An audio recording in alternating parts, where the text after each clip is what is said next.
नमस्कार। आज जिस नज़रिए की हम बात करने वाले हैं वो एक बहुत बड़ा दावा करता है। दावा ये है कि हिंदू समाज को तोड़ने के लिए एक सोची समझी एक गहरी साजिश चल रही है। तो चलिए इस सोर्स में दिए गए तर्कों को एक एक करके देखते हैं और समझते हैं कि इसमें क्या चेतावनियां दी गई हैं और आखिर एकता की बात क्यों हो रही है।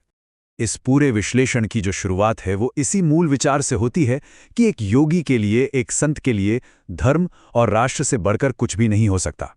यही वो नींव है जिस पर आगे के सारे तर्क खड़े किए गए हैं कि जब धर्म और राष्ट्र ही खतरे में हो तो उनकी रक्षा करना ही सबसे बड़ा कर्तव्य बन जाता है।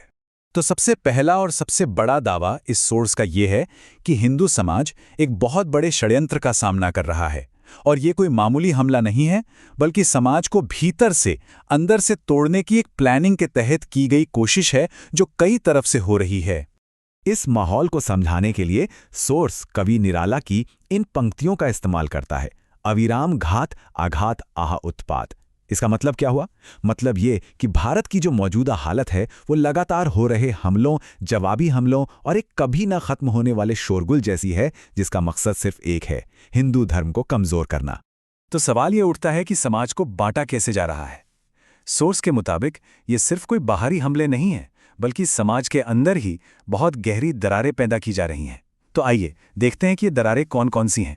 तो ये हैं वो, आप कह सकते हैं वो दरारें, वो फॉल्ट लाइंस जिनका इस्तेमाल इस सोर्स के मुताबिक समाज को तोड़ने में हो रहा है। देखिए, अगड़ा पिछड़ा, सवर्ण अवर्ण, फिर आइडियोलॉजी की लड़ाई, मनोवाद, अंबेडकरवाद, हिंदुत्व वर्सेस सेक्युलरिज्म। मतलब ये सारी वो बहसें हैं जिनमें ऐसा कहा गया है कि देश को उलझाकर एक तरह से खुद के ही खिलाफ खड़ा कर दिया गया है।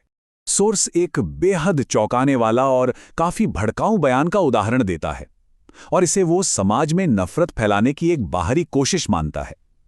सवाल ये उठाया गया है कि आखिर ये कौन सा धर्मशास्त्र है जो ऐसी बातें सिखा रहा है, और ऐसा कहने वालों का असली मकसद क्या समाज में जहर घोलने के अलावा कुछ और हो सकता है? और ये जो कथित साजिश है ये सिर्फ पुराने तरीकों तक ही सीमित नहीं है। सोर्स का ये भी दावा है कि चैट जीपीटी जैसे आज के ज़माने के जो एआई टूल्स हैं वो भी पक्षपात करते हैं। तर्क ये दिया गया है कि इन्हें बनाने वाले क्योंकि सवर्ण हैं, इसलिए इनके जवाबों में भी मनुवादी विचारधारा की झलक मिलती है। तो इस तरह से टेक्नोलॉजी भी एक नया वैचारिक युद्ध क्षेत्र बन गई है। अब देखिए, कहानी में एक नया मोड़ आता है। सोर्स का कहना है कि खतरा सिर्फ बाहर से ही नहीं है, बल्कि सनातन धर्म के भीतर भी कुछ ऐसे लोग हैं जो इस बंटवारे की आग को और हवा दे रहे हैं। अपनी बात को और साफ करने के लिए सोर्स ये तुलना हमारे सामने रखता है। एक तरफ हैं आदि शंकराचार्य, जिन्होंने भारत को एक करने के लिए पैदल ही पूरा देश नाप दिया था, और दूसरी तरफ है आज के कुछ कथित शंकराचार्य जो पालकी से नीचे उतरने को भी तैयार नहीं। सोर्स का तर्क यह है कि इस तरह का जो बर्ताव है वो उस महान पद की गरिमा को कहीं ना कहीं कम करता है। सोर्स के अनुसार असली मुद्दा ये है कि ये जो तथाकथित धार्मिक हस्तियां हैं ये उसी सरकार की आलोचना करती हैं जिसे करोड़ों हिंदुओं ने चुना है। आरोप ये लगाया गया है कि ये लोग उस दौर में तो चुप थे जब राम भक्तों पर अत्याचार हो रहे थे, लेकिन आज की सरकार से इन्हें परेशानी है। तो इन सभी समस्याओं और विभाजनों को सामने रखने के बाद सोर्स सिर्फ एक ही समाधान सुझाता है, और वो है हिंदू एकता।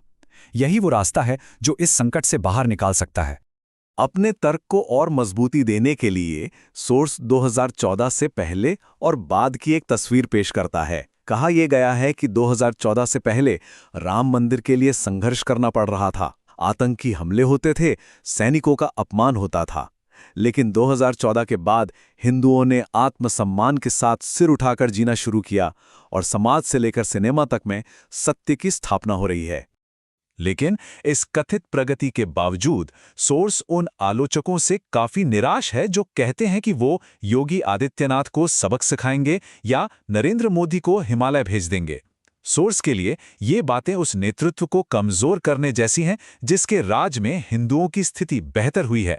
और पता है, यहीं पर यह सोर्स एक बहुत बड़ी विडंबना, एक आयरनी की तरफ इशारा करता है कि जो लोग अखंड भारत का इतना बड़ा सपना देखते हैं वही अपने घर में, अपने समाज में ब्राह्मण, ठाकुर, दलित और यादव के नाम पर बटे हुए हैं। सोर्स की चेतावनी सीधी सी है कि भाई, जब तक ये जातीय अहंकार हिमालय से भी ऊंचा रहेगा ना, तब तक वो एकता वाला सपना सपना ही रह जाएगा। और अब हम इस विश्लेषण के आखिरी पड़ाव पर हैं, जहां सोर्स हिंदू समाज के सामने एक आखिरी और शायद सबसे गंभीर चेतावनी रखता है, एक ऐसा चुनाव जिसे नजरअंदाज नहीं किया जा सकता। सोर्स के मुताबिक अब सिर्फ 2 ही रास्ते बचे हैं। पहला, सारे भेदभाव, सारी बातें भूलकर सिर्फ हिंदू बनकर एक हो जाए, और यही बचाव का एकमात्र रास्ता बताया गया है।